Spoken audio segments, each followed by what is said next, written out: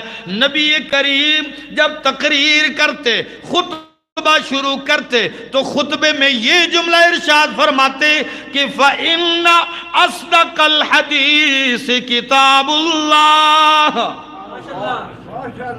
فَإِنَّ أَصْدَقَ الْحَدِيثِ کتاب اللہ۔ اے لوگو، سب سے زیادہ سچی بات کس کی ہے؟ اللہ کی ہے۔ اللہ، کتاب اللہ سب سے زیادہ سچی اور کھری بات ہے۔ یہ اتنی سچی ہے کہ جب اس نے اپنا اثر دکھانا شروع کیا، غازی والوں توجہ چاہوں گا، مجھے پتہ ہے آپ کا قیمتی وقت ہے، لیکن میں کہتا بھی یہی ہوں کہ قرآن ہے ہی قیمتی وقت والی کتاب، یہ فالتو اور فضول وقت والی کتاب، اس کو جتنا قیمتی وقت دو گے اتنا ہی آپ نوازے جائیں گے، ٹھیک ہے نا؟ تو فرمایا اس کی صداقت، جب قرآن نے اپنا اثر دکھانا شروع کیا، معاشرے میں تبدیلی آنا شروع ہو گئی، نظریات، عقائد، ایمانیات، اخلاقیات، معاشرہ بننے لگ گیا۔ تو آپ کو پتہ ہے جب آپ بگڑے ہوئے معاشرے کو بناؤ گے تو جہاں کچھ لوگ ساتھ دیں گے وہاں کچھ مخالف بھی ہوں گے، بلکہ عین ممکن ہے کہ ساتھ دینے والے تھوڑے ہوں گے اور مخالفت والے زیادہ ہوں گے، ایسے ہی ہوگا، سارا معاشرہ ہی مخالف ہے یا؟ تو اب ان کو توڑ پیدا کرنا ہے قرآن کا، کیسے اس کو روکیں؟ تو کبھی کہتے ہیں یہ شعر و شاعری ہے، نبی کو کہتے ہیں شاعر، اب جب اس پہ بات نہ بنی تو کہتے ہیں نہیں جی شعر و شاعری نہیں، ساحر، سحر مبین، یہ جادو ہے،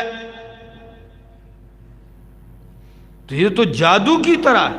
اب جب اس پہ بات نہ بنتی تو کبھی کہتے انہو لمجنون، کہ شاعر ساحر نہیں بلکہ مجنون ہے، نعوذ باللہ۔ نبی کو کیا کہتے؟ مجنون، پاگل، دیوانہ کہتے، نعوذ باللہ۔ یہ قرآن کا اثر روکنے کے لیے یہی وجہ ہے میرا دوست کہ قریش اکٹھے ہو گئے، کہنے لگے نبی کے پاس ایک ایسا بندہ بھیجنا چاہیے جو شاعر بھی ہو، جو ساحر بھی ہو، جو کہانت کو بھی جانتا ہو اور جو بڑا ادیب ہو، گفتگو میں بھی ماہر ہو، سارے فنون پہ عبور رکھتا ہو، ایسا آدمی بھیجنا چاہیے۔ اب کس کو بھیجیں؟ سوچ میں ہیں۔ علامہ ابن کثیر لکھتے ہیں کہ سوچتے ہیں تو اچانک ابو الولید عتبہ بن ربیعہ آ جاتا ہے، وہ کہنے لگا آپ بیٹھے، میں جاتا ہوں، میں ساری چیزوں پہ عبور رکھتا ہوں۔ کہنے لگے بھائی آپ تو جا رہے ہیں، خیال کرنا اکیلے جا رہا ہوں، میں جا رہا ہوں، میں شاعری بھی سمجھتا ہوں، میں جادوگری بھی سمجھتا ہوں، میں کاہنوں، نجومیوں، یہ جنتر منتر کرنے والوں کا کلام بھی سمجھتا ہوں، جا کے گفتگو کرتا ہوں، اور عربیت میں بڑا عبور بھی تھا، کلام گفتگو میں بہت ماہر تھا، بڑا چالاک۔ آ گیا نبی علیہ السلام کے پاس، بیٹھ گیا سامنے، گفتگو جاری ہو گئی، گفتگو کر رہا ہے، بولتا جا رہا ہے اپنے انداز میں، بڑے جملے بنا بنا کے۔ جب اللہ کے پاک پیغمبر بالکل خاموشی سے اس کی گفتگو سن رہے، بالکل خاموشی۔ جب وہ گفتگو کر کے خاموش ہوا، نبی کریم کہنے لگے قد فرغت یا ابا الولید، اے ابو الولید کیا تو فارغ ہو گیا؟ بس تیری بات ختم؟ کہنے لگا نام، ہاں میری بات ختم، اب آپ بولیے۔ نبی کریم کہنے لگے فاسمع منی، فاسمع منی، اب مجھ سے سن میں کیا چاہتا ہوں۔ آپ شروع ہو گئے، آپ نے سورہ حامیم السجدہ تلاوت کرنا شروع کر دی۔ اٹھائیے 24واں پارہ سورہ حامیم السجدہ۔ اللہ کے پاک پیغمبر، قرآن کوئی بھی پڑھتا ہو تو اس میں اثر ہوتا ہے، اور جب اللہ کے پاک پیغمبر پڑھتے ہوں گے تو کتنا مزہ ہوتا ہوگا۔ اللہ اکبر۔ نبی کریم قرآن پڑھنا شروع کر دیتے۔ جب آپ نے قرآن پڑھنا شروع کر دیا،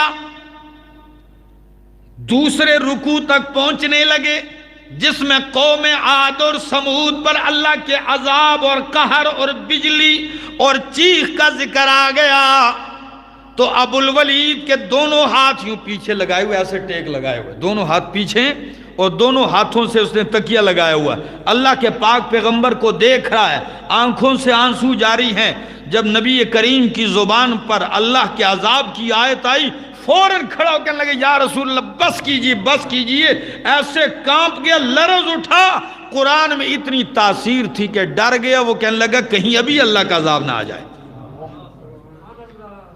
اللہ کے پاک پیغمبر جب تلاوت ختم کر کے خاموش ہو گئے، کہنے لگے ابو الولید جا اپنوں سے کہہ، بس میں یہی کہنا چاہتا ہوں۔ وہ کہتے ہیں آپ کیا چاہتے ہیں؟ بس میں یہی چاہتا ہوں، جاؤ۔ ابو الولید اٹھتا ہے۔ غازی والو سنیے ان جملوں کو۔ پہنچتا ہے، وہ سارے انتظار میں۔ اٹھائیے السیرۃ النبوی امام ابن کثیر کی، البدایہ والنہایہ امام ابن کثیر کی اٹھائیے، اور تفسیر ابن کثیر اٹھائیے۔ کیا کہتے ہیں صنادید قریش؟ جب ابو الولید یہاں سے اٹھ کے جا رہا ہے، وہ انتظار میں ہے کہ کیا گفتگو ہوئی ہوگی، کیا مذاکرہ ہوا ہوگا، کیا مباحثہ ہوا ہوگا، کیسے منایا ہوگا نبی کریم کو انہوں نے، کیسے قائل کیا ہوگا، ان سے کیا جواب ملا ہوگا۔ لیکن جب دور سے ابو الولید کو دیکھا تو دیکھتے ہی آپس میں بٹ گئے، کہنے لگے یارو ابو الولید جس چہرے سے گیا چہرہ واپس وہ نہیں لایا، چہرہ بدل گیا ہے، چہرہ بدل گیا ہے۔ لگتا ہے حالات کچھ اور ہیں۔ جب ابو الولید آیا، پاس کھڑا ہو گیا، کہنے لگے ہاں آپ کو بھیجا تھا، کیا کر کے آئے ہو؟ کہتا ہے لوگو یا معاشر قریش، اے قریش کے سردارو وڈیرو سنیے، واللہ لقد سمعت من محمد کلاما، اللہ اکبر، لقد سمعت من محمد کلاما، میں نے محمد سے ایسا کلام سنا ہے۔ لوگو واللہ ما ہوا بالشعر ولا بالسحر ولا بالکہانت، لوگو میں جادو جانتا ہوں، میں کاہنوں کا کلام جانتا ہوں، میں شعر و شاعری اور شاعرانہ کلام جانتا ہوں، لیکن اللہ کی قسم ہے وہ جادو بھی نہیں، وہ شاعری بھی نہیں، وہ کاہنوں نجومیوں کا کلام نہیں، واقعی وہ محمد کی زبان پہ اللہ کا کلام جاری ہے۔ واقعی کس کا کلام ہے؟ اللہ کا کلام ہے۔ اب میری بات سنیے، اب میں تم سے دس بستہ ہاتھ جوڑ کے کہتا ہوں فَخَلُّوا بَيْنَهُ وَبَيْنَ مَا فِيهِ، کہ جو مشن محمد لے کے آئے ہیں آپ ان کے اور مشن کے درمیان حائل رکاوٹ نہ بنے۔ میری رائے یہ ہے ان کا راستہ چھوڑیے، کام کرنے دو نے۔ یقین کیجئے قرآن نے اپنی صداقت اور حقانیت دشمن سے بھی منوائی ہے۔ ہاں، ان کا نہ ماننا اس وجہ سے نہیں کہ ان کو یقین نہیں تھا یا کوئی شک تھا، نہیں، ان کا نہ ماننا ضد کی وجہ سے تھا. کس وجہ سے؟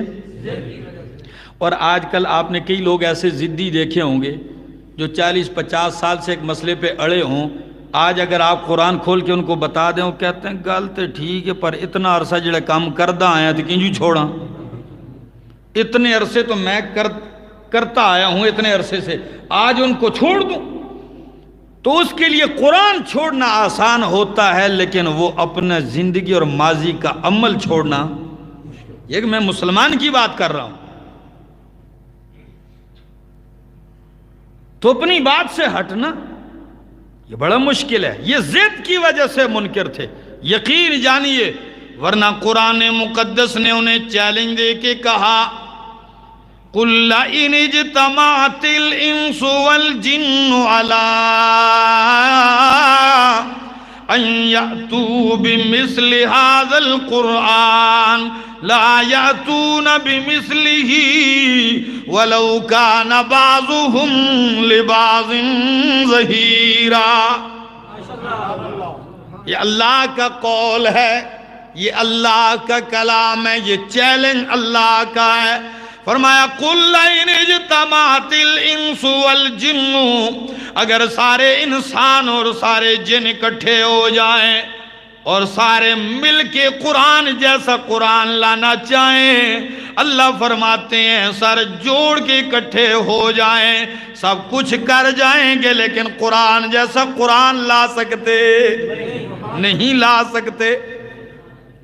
کافی عرصہ تک یہ چیلنج تھا کہ اگر تمہیں شک ہے کہ یہ اللہ کا کلام نہیں، یہ نبی کا بنایا ہوا ہے، رات کو سوچتے ہیں اور صبح کچھ نہ کچھ آ کے تمہیں سنا دیتے ہیں، جیسا تمہارا عقیدہ ہے، جیسے تم نے ایک مشہور کر رکھا ہے کہ رات کو سوچتے ہیں صبح کچھ نہ کچھ نیا آ کے پیش کر دیتے ہیں. تو اگر میرا نبی عرب کے لوگوں جس نے پوری زندگی کسی مدرسے میں نہیں پڑھا، کسی سکول میں نہیں پڑھا، کسی مکتب میں نہیں پڑھا، کسی تعلیمی ادارے میں نہیں پڑھا، کسی استاد کے سامنے زانوئے تلمس طے نہیں کیا، پوری زندگی قلم آیا، پوری زندگی 40 سالہ زندگی گزاری، کبھی آپ نے اپنی زبان پہ شعر و شاعری کا جملہ نہیں کہا، آج 40 سال گزرنے کے بعد میرے نبی کے زبان پہ ایسا کلام جاری ہو گیا کہ عرب کے شاعر حیران، ادیب حیران، عجم حیران، جس نے روح زمین کو ورطہ حیرت میں ڈال دیا. یہ دلیل ہے کہ یہ کلام محمد کا نہیں، یہ اللہ کا کلام ہے. اور اب بھی اگر تمہیں شک ہے کہ انہوں نے بنایا ہے تو تم بھی تو عربی جانتے ہو، کچھ بنا کے لے آؤ. جی ہاں، تو اللہ نے ہلکا کر دیا، فرمایا پورا قرآن نہ صحیح ہے، 114 سورتیں ہیں قرآن، یہ تو بڑا وزنی کام ہے، چلو ہلکا کر دیتا ہوں. فَأْتُوا بِعَشْرِ سُوَرٍ مِثْلِهِ مُفْتَرَيَاتٍ، 114 صورتوں میں سے کوئی سی 10 صورتیں آپ منتخب کر لو اور ان 10 صورتوں کا جواب لے آؤ. اگر میرا محمد اکیلے یہ بنا رہا ہے، تم اکیلے نہیں، سارے مل کے بنا لو. چیلنج بھی اس حد تک کر دیا، اللہ نے فرمایا مجھے چھوڑ کے روئے زمین کی ساری مخلوق لے آؤ. اللہ فرماتے ہیں مجھے چھوڑ کے سب کو لے آؤ، بنا لو. 10 صورتوں کا مقابلہ نہ کر سکے، اللہ نے فرمایا اور دیکھیے قُلْ إِن كُنتُمْ فِي رَيْبٍ مِّمَّا نَزَّلْنَا عَلَىٰ عَبْدِنَا فَأْتُوا بِسُورَةٍ مِّن مِّثْلِهِ وَادْعُوا شُهَدَاءَكُم مِّن دُونِ اللَّهِ إِن كُنتُمْ صَادِقِينَ.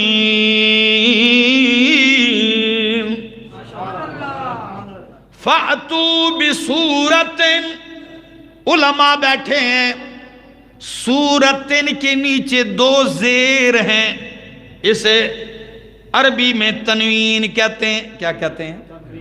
یہ تنوین یہ ویسے ہی نہیں ہوتی، اس کا معنی ہوتا ہے کبھی تنکیر کے لیے، کبھی تعظیم کے لیے، کبھی تقلیل کے لیے، کبھی تحقیر کے لیے، کبھی تقصیر کے لیے.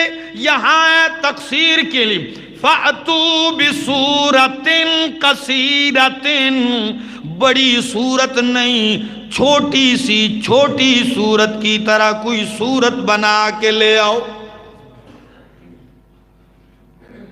غازی والو توجہ چاہوں گا، زندگی کا کوئی پتہ نہیں ہے، اس لیے اگر اللہ نے کچھ لمحے قرآن سننے کے لیے موقع دے دیا، غنیمت جانیے، کوئی پتہ نہیں اٹھنے کا بھی موقع ملتا ہے یا نہیں ملتا۔ خوب دل کے کان کھول کے سنیے، فرمایا فَأْتُوا بِسُورَةٍ، مختصر سی سورت، سورہ بقرہ 286 آیات نہیں، سب سے چھوٹی سورت کون سی؟ لے لو مثلا اِنَّا أَعْطَيْنَاكَ الْكَوْثَرَ، لٹکائی بھی گئی نا کعبے کے ساتھ، بنا کے لے آؤ۔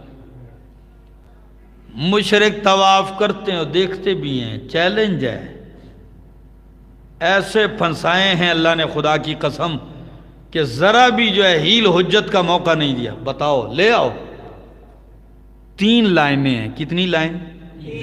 اِنَّا أَعْطَيْنَاكَ الْكَوْثَرَ فَصَلِّ لِرَبِّكَ وَانْحَرْ إِنَّ شَانِئَكَ هُوَ الْأَبْتَرُ، 3 سطریں ہیں، ساری کائنات مل کے ایسی صورت بنا کے لے آؤ۔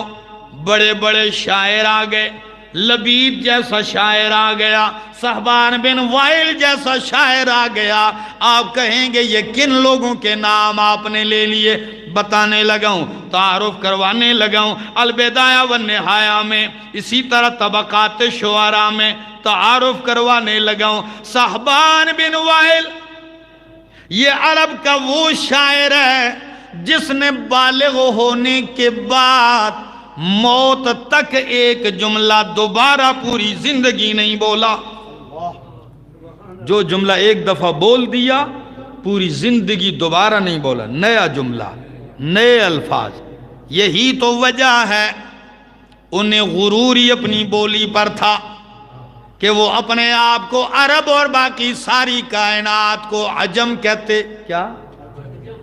ہم سارے عجمی ہیں، چاہے دنیا کی کوئی بھی بولی ہو، عرب کے سوا سب کو کیا کہتے ہیں؟ اور عجم کا معنی آپ جانتے ہیں؟ گنگا۔ کیا؟ گنگا۔ ساڑی ہند کو بھی آتے نے چاڑا۔ وہ ساری دنیا کو چاڑا گنگا کہتے ہیں۔ کیوں؟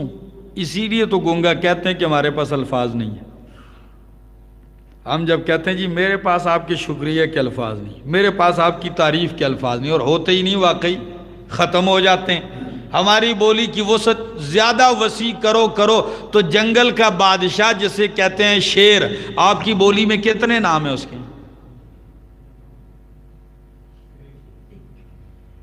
بڑے بڑے لوگ بیٹھے ہیں، شیر کے کتنے نام ہیں؟ ایک نام ہے شیر۔ پشتو میں ازمرے کہتے ہیں، منظرے کہتے ہیں۔ لیکن عربی کا کمال بتاؤں، عربی میں اس وحشی درندے شیر کے 550 نام ہیں۔ جامعہ اشرفیہ کے ایک عالم گزرے مولانا موسیٰ خان روحانی بازی رحمہ اللہ، انہوں نے کتاب لکھی ہے فتح الصمد فی اسماء الاسد۔ 550 سے زیادہ نام عربی میں صرف ایک جنگل کے درندے کے ہیں، تو اندازہ لگائیے الفاظ کتنے ہوں گے ان کے پاس، کتنا کمال ہوگا عربیت پر۔ تو پوری زندگی صاحبان نے ایک جملہ مکرر نہیں بولا۔ لبید جیسا شاعر موجود ہے، لیکن قربان جاؤں قرآن کی آیت دیکھتے ہیں، اِنَّا أَعْطَيْنَاكَ الْكَوْثَرَ فَصَلِّ لِرَبِّكَ وَانْحَرْ إِنَّ شَانِئَكَ هُوَ الْأَبْتَرُ۔ کہتے ہیں کاغذ لے آؤ، قلم لے آؤ۔ کاغذ اور قلم لایا جاتا ہے۔ مشرکین خوش ہیں کہ آج بابا جی جواب لکھیں گے قرآن کا، توڑ لکھیں گے، مقابلہ کریں گے، بڑے خوش ہیں۔ قلم کاغذ لایا گیا، وہ بار بار دیکھتا ہے انا اعطینا کل کوثر فصل لربک وانحر ان شانئک هو الابتر. یہ بار بار پڑھتا ہے، تیسری لائن پہ آ کے پہنچتا ہے کہ ان شانئک هو الابتر. تو جواب لکھتا ہے تو کیا لکھتا ہے؟ کہتا ہے واللہ ما ھذا کلام البشر، واللہ ما ھذا کلام البشر، اللہ کی قسم ہے یہ بشر کا کلام، یہ انسان کا کلام نہیں، واقعی یہ اللہ کا کلام ہے. تو ان 3 سطروں میں کوئی پشتو کے الفاظ ہیں؟ ہندکو کے، انگریزی کے، عربی کے؟ صرف عربی کے ہیں. تو چاہیے تھا کہ جواب بنا لیتے نا. ہاں لفظ تو بنا لیں گے لیکن ان لفظوں میں اثر کہاں سے ڈالیں گے؟ قرآن جیسا لفظ تو بنا لیں گے، ان میں صداقت کہاں سے آئے گی؟ لفظ تو بنا لیں گے، ان میں ہدایت کہاں سے بھریں گے؟ یہاں تو لفظ ہی نہیں، یہاں تو علوم کے سمندر بند کر کے رکھ دیے ہیں 3 سطروں میں اللہ نے. یہ چھوٹی سی صورت ہے لیکن شیخ القرآن فرمایا کرتے تھے ان 3 آیتوں میں اللہ نے 3 سمندر علوم کے بیان کیے ہیں.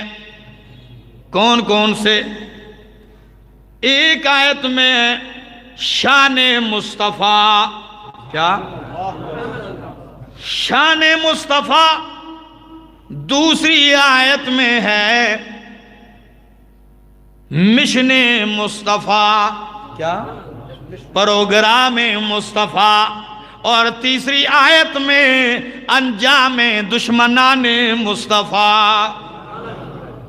3 جملے ہیں لیکن کمال ہی کر دیا. تم مشرک بھی صداقت قرآن کی جانتے تھے، ضد پہ اڑے ہوئے تھے. آج بھی اگر کوئی ضدی ہو وہ تو محروم رہے گا. کل کی بات ہے، گھر میں رات کو دیکھا تو ایک ویڈیو کسی نے دی تھی ایک عیسائی عورت کی. کس کی؟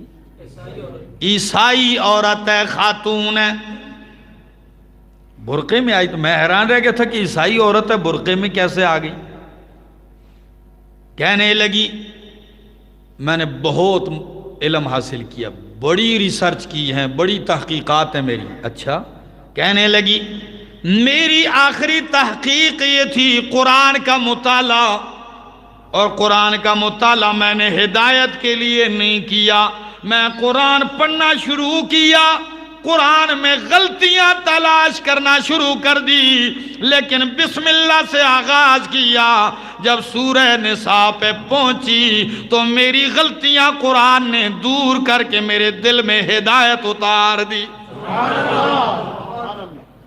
ارادہ تھا کہ قرآن کی غلطیاں پکڑوں گی، لیکن پڑھتی گئی تو یوں لگتا رہا کہ میں ہی غلطیوں کا مجموعہ ہوں، میں ہی غلطیوں کا مجموعہ.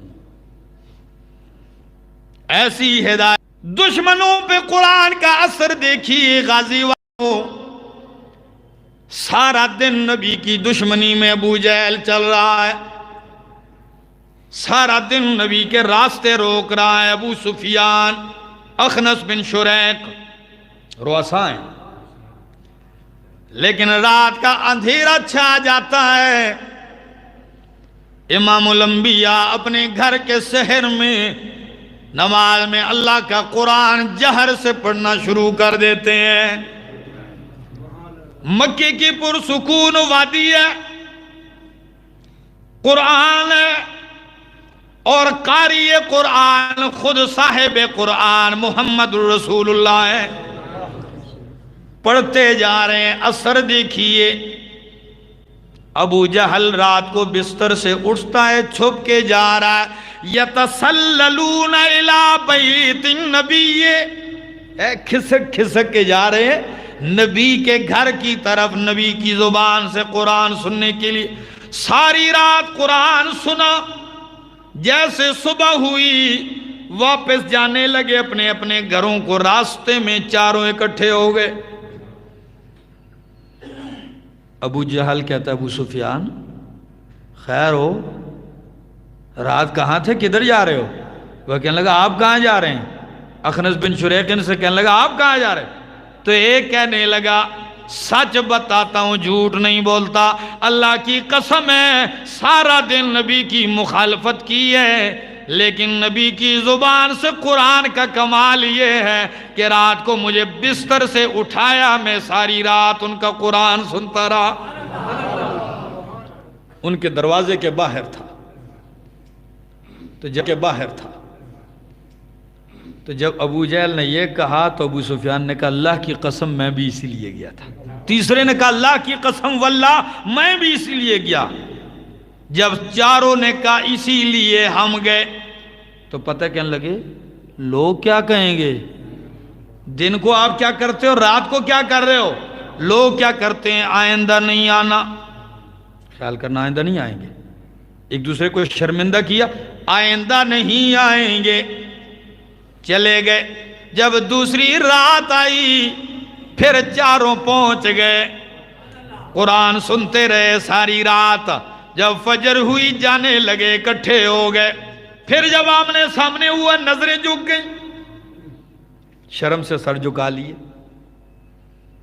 ابو جہل کہنے لگا سچ بتاؤ کیسے آئے ہو؟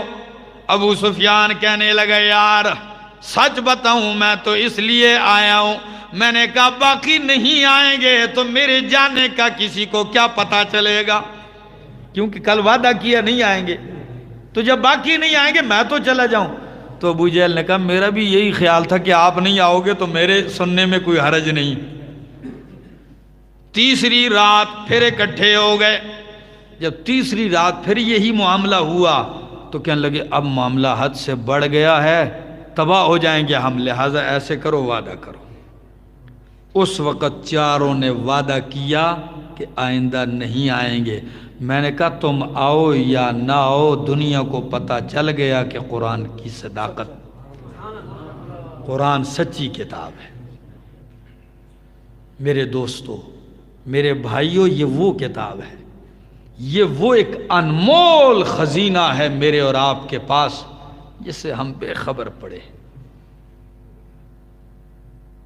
کب تک بے خبری کی زندگی گزارو گے؟ یقین کیجئے جب کافر کو ایسے کھینچ کے لاتا ہے تو مومن کے دل کا تو عالم کچھ اور ہی ہونا چاہیے، لیکن آج کا کلمہ گو، آج کا مسلمان کہلوانے والا، اس کی حالت آپ کے سامنے۔ مسجد میں قرآن کا درس ہوتا ہے، کوئی یہ توجہ بھی نہیں کرتا کہ بھائی یہ پاگل لگا ہوا ہے مولوی صاحب، بس چھوڑو دماغ خراب ہے اس کا، ہر دن آ کے بیٹھ جاتا ہے۔ نہیں میرا دوست، خدا را آئیے ایک ایک آیت سیکھیے، 2 سیکھیے، 3 سیکھیے، جتنی آپ کی ہمت ہو طاقت ہو سیکھیے۔ آپ کہیں گے میری عمر نہیں ہے سیکھنے کی، نہیں، یہی تو عمر ہے سیکھنے کی۔ کیا؟ یہی تو عمر ہے سیکھنے کی۔ اور اگر اسی سیکھتے سکھاتے ہی موت آ گئی، کل اللہ قرآن کے طالب العلموں میں اکٹھا کر دے گا۔ یہ بڑی بات نہیں؟ قرآن سے کسی دور میں، کسی زمانے میں بندہ مستغنی نہیں ہو سکتا۔ اگر امت کی اصلاح چاہتے ہو، اپنی اصلاح چاہتے ہو، قرآن کی طرف آئیے۔ قرآن نے لوگوں کی ایسی اصلاح کی ہے، ایسی جماعت تیار کی ہے صحابہ کرام کی۔ یقین جانیے غازی والوں، جب مکے کے حالات تنگ ہو گئے، ہر طرف سے آزمائشیں، مصیبتیں، اذیتیں شروع ہو گئیں، ابو بکر صدیق وہ ہستی ہیں جنہوں نے امام الانبیاء کی سنگت اور صحبت کی وجہ سے، آپ کا ساتھ دینے کی وجہ سے ایسی تکلیف اٹھائی، مکے کے چوک میں اتنا مارا گیا، 3 دن ہوش میں نہیں آئے۔ کتنے؟ 3 دن ہوش میں نہیں آئے، بھوکے پیاسے پڑے، ماں آخر ماں ہوتی ہے، وہ سرانے کھڑی ہے دودھ لے کر، بیٹا جیسے آنکھ کھولے تو میں دودھ پلاؤں گی، لیکن قربان جاؤں نبی کے اس سچے وفادار عاشق پر، جو ہی آنکھ کھلتی ہے کھانے پینے کی بات نہیں، کہتے ہیں اماں جان یہ بتائیے میرے محبوب کا کیا حال ہے؟ ماں کہتی ہے بیٹا اپنا حال تو دیکھنا، آپ کے وجود میں سلامت جگہ کوئی نہیں، 3 دن سے میں کھڑی ہوں کہ آپ کھائیں کچھ، آپ کو اپنا پتہ نہیں۔ کہنے لگے اللہ کی قسم ہے اماں جان اس وقت تک کھاؤں گا پیوں گا چکھوں گا نہیں جب تک کہ میرے محبوب کا پتہ نہ چل جائے وہ کس حال میں ہے۔ ماں نے دیکھا کہ جب تک میں نبی کی خبر نہیں بتاؤں گی یہ تو کھائیں گے نہیں۔ ماں بیچاری اولاد کی تڑپ بڑی سخت ہوتی ہے، اگر اولاد کے بدن پہ تکلیف ہوتی ہے تو ماں باپ کے دل پہ تکلیف گزرتی ہے، ایسے ہے کہ نہیں؟ یہ الگ بات ہے کہ اولاد اٹھ کے جو ہے وہ یہ سمجھے کہ میرے ماں باپ کو میری فکر نہیں ہے، ان کی غلط سوچ ہے، یہ بہت غلط سوچ ہے ان کی۔ ماں آئی نبی کریم کے پاس، کہنے لگی یا رسول اللہ آپ کا شاگرد آپ کا ساتھی ابو بکر بے ہوش ہے مار کھانے کی وجہ سے، کھاتا پیتا نہیں، آپ کا پوچھ رہا ہے، آپ آئیں کہ آپ کو وہ دیکھے، وہ آنے کی سکت نہیں رکھتا۔ امام الانبیاء چلتے ہیں پہنچتے ہیں، جو ہی صدیق اکبر کی نظر میرے محبوب کے چہرے پہ پڑتی ہے، چہرہ مصطفیٰ کو دیکھتے ہیں صدیق اکبر تو ایک دم کہنے لگے کل مصیبت بعدک جلل یا رسول اللہ، آپ سلامت ہیں، ہر مصیبت برداشت کرنا آسان ہے، اب کھا بھی لوں گا پی بھی لوں گا۔ وہ صدیق اکبر ہیں، تنگ ہو گئے، کہنے لگے یا رسول اللہ میں حبشہ جانا چاہتا ہوں، ہجرت کرتا ہوں، مجھے اجازت دیجیے۔ نبی کریم نے فرمایا جاؤ۔ نکلتے ہیں گھر سے، راستے میں ابن دغنہ رئیس سردار ہے، وہ راستے میں مل گیا، آئین یا ابا بکر، ابو بکر کہاں جا رہے ہو؟ کہنے لگے میں تو مکہ چھوڑ کے جا رہا ہوں، یہ بستی چھوڑ کے جا رہا ہوں۔ کیوں؟ اس لیے اس بستی میں مجھے اللہ کے لئے اللہ کی عبادت کرنے نہیں دی جا رہی، توحید کی خاطر میں بستی چھوڑ رہا ہوں۔ تو ابن دغنہ کیا کہنے لگے؟ کہنے لگے ان مثلک لا یخرج ولا یخرج، او ابو بکر تیرے جیسے لوگ نہ نکلتے ہیں نہ نکالے جاتے ہیں۔ آپ جیسے لوگوں کو نکالا نہیں جاتا، وہ شہر چھوڑ کے نہیں جاتے۔ آئیے میں ذمہ داری لیتا ہوں، کافر ہے مشرک ہے، کہتا ہے میں ذمہ داری لیتا ہوں، آپ کو کوئی نہیں روکے گا، جیسے مرضی ہو اپنے طریقے پہ عبادت کرو۔ کہنے لگے اچھا میرا گھر حاضر ہے، ٹھیک ہے آپ ذمہ داری لیتے ہیں، ٹھیک۔ مشرکین میں آ کے اعلان کیا ابن دغنہ نے کہ لوگو ابو بکر صدیق اب میری ذمہ داری میں آ گیا، میں نے اس کو امن دے دیا، وہ اپنی مرضی سے عبادت کرے گا، کوئی کچھ نہیں کہے گا۔ ٹھیک ہے نہیں کہیں گے، وعدہ تو ہو گیا، لیکن جو ہی ابو بکر صدیق فرصت دیکھتے ہیں تو اللہ کا قرآن کھول کے پڑھنا شروع کر دیتے ہیں، اور اتنی اونچی آواز سے پڑھتے ہیں کیونکہ وَكَانَ أَبُو بَكْرٍ رَجُلًا بَكَّاءً رَقِيقَ الْقَلْبِ، ابو بکر صدیق ایسے نرم دل آدمی تھے، آپ جب بھی قرآن پڑھتے آہوزاری گریہ تاری ہو جاتا، ایسے روتے کے ساتھ دیکھنے والے بھی رو پڑھتے تھے، ایسے قرآن پڑھنا شروع کر۔ اب جب قرآن پڑھتے ہیں روتے ہیں، انہی مشرکین کے بچے بھی آ کے کھڑے ہیں، تماشا دیکھتے ہیں کہ بابا جی قرآن بھی پڑھتے ہیں روتے ہیں، وہ بچے بھی رونا شروع کر دیتے تھے، انہیں بھی ترس آ جاتا۔ ایسے گریا سے قرآن پڑھتے کہ بچے بھی رو رہے ہیں۔ ایک دن گزرا، 2 دن گزرے، سارے مشرک پھر آگے ابن دغنہ کے پاس، کہنے لگے اللہ کے بندے اپنی امن واپس لے لو، ان کو کہہ دو عبادت جو مرضی یہ کرو، نفل ساری رات پڑھتے رہو، دن پڑھتے رہو، یہ قرآن نہ پڑھو، ہمارے بچے خراب ہو جائیں گے، ہماری عورتیں خراب ہو جائیں گی۔ کیونکہ وہ قرآن سننے سے کیا کہتے تھے لوگ، کیا ہوتے ہیں؟ ہاں قرآن کا تو اثر ہے، وہ کہتے ہیں خراب ہو گیا۔ آج بھی لوگوں کو قرآن سناؤ، کہتے ہیں خراب کرتے ہو لوگوں کو۔ قرآن والوں کو آج بھی لوگ منع کرتے ہیں، ان کے لیے رکاوٹیں اور خرافات اور جھوٹ کے پلندے ہر دن آپ دیکھتے ہیں، ان کو کوئی نہیں کہتا یہ غلط ہے۔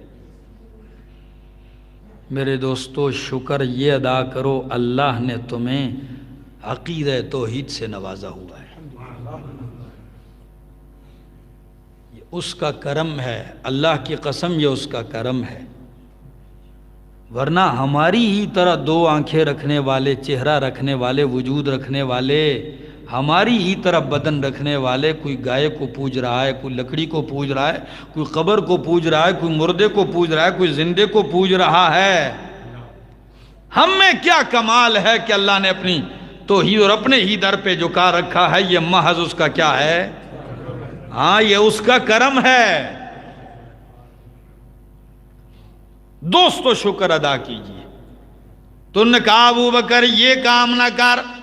ابو بکر صدیق کہنے لگے ابن دغلہ میں تیری امان بھی چھوڑ سکتا ہوں، تیرا گھر بھی چھوڑ سکتا ہوں، ساری ذمہ داریاں لے لے، ہر چیز چھوڑ سکتا ہوں، لیکن میں قرآن نہیں چھوڑ سکتا، قرآن نہیں چھوڑ سکتا، یہ پڑھوں گا۔ آپ نے امن دینا ہے، ٹھیک ہے، نہیں نہ دو۔ وہ کہنے لگا میں مجبور ہوں، آگے لوگوں میں اپنی امن واپس لیتا ہوں، میں آج کے بعد میرا کوئی تعلق نہیں۔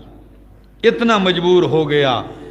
جب ایک رئیس امن دینے پہ اتنا تکلیف کا شکار ہوتا کہ وہ مجبور ہو کے امن واپس لیتا ہے، تو خود قرآن پڑھنے والے پر کتنی تکلیفیں اور اذیتیں آتی ہوں گی۔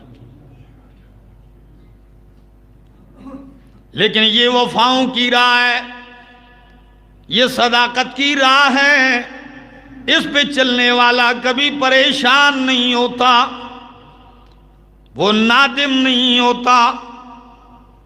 راہ وفا میں ہر سو کانٹے، راہ وفا میں ہر سو کانٹے، دھوپ زیادہ سائے کم، لیکن پھر بھی اس پر چلنے والے خوش ہی رہیں پچھتائے کم۔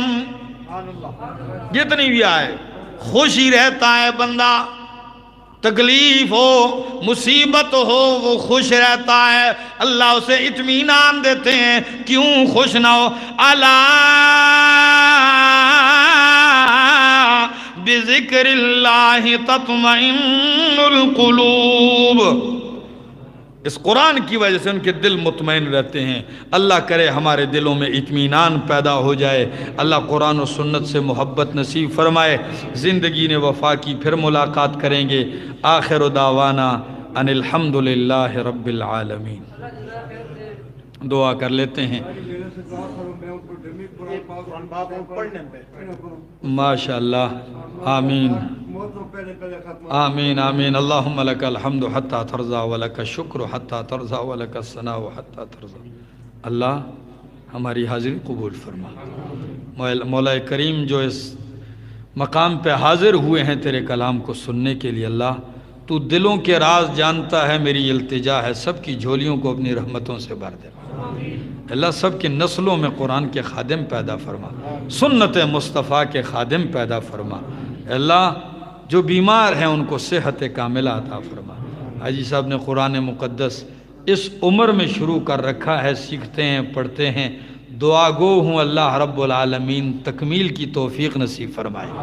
اللہ وہ سعادت بھی دے، اللہ وہ موقع لائے کہ ان کا قرآن مکمل ہو، پھر ہم ایسے اکٹھے ہو جائیں اللہ کرے کہ ہماری زندگیوں میں یہ دن بار بار آئیں کہ ہم قرآن پڑھتے جائیں، مکمل ہوتا رہے، پھر آغاز کریں، پھر مکمل ہوتا رہے۔ اللہ ہمیں قرآن سے جوڑے رکھ، اور موت آئے تو اللہ ایمان سلامت رکھ۔ وصلی اللہ تعالی علی النبی الکریم وعلی آلہ وصحبہ اجمعین برحمتک۔